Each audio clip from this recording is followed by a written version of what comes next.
lari keluar, dia tak boleh dia pause. Aku tangkap baru aku masuk. Cannot. You out of court. Cannot. Dia kena di dalam. Dia kena lari Masuk dulu. Baru tangkap. Tak ada in the air, tak boleh. On.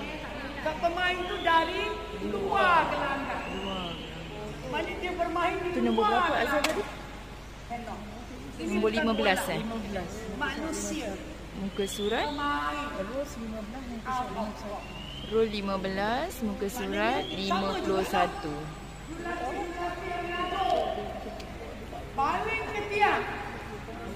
Kau you kena malam Aira ada share satu video kan?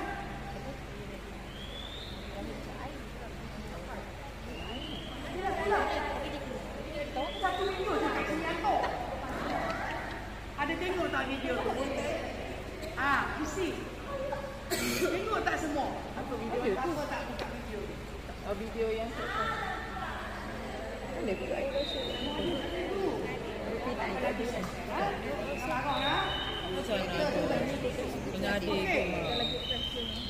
Dulu dibenarkan dia balik, tapi situasi ni pun dia balik ke tiang, dia kena masuk dulu baru tangkap.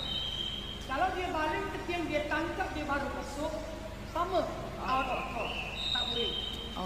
Tapi dalam video ni dia nak tunjuk short pass.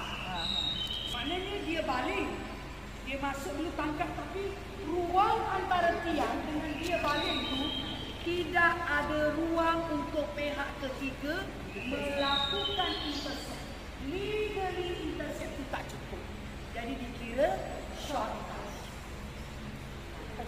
Faham? Yes, I can. Yang dekat sana saya balik, banyak peluang. Lepas tu saya masuk dulu, saya tangkap. Okey lah. Tapi saya kena masuk. Kalau tidak, out of throw-in kepada pasukan lawan. Faham? Kalau jarak cukup, ruang cukup untuk intercept, dia masih boleh balik ke tiang, terima balik. Tapi dengan syarat masuk ke dalam gelanggang. Tapi dalam video tu terlalu sedikit. Sebab itu tak boleh. Sebab dia ada macam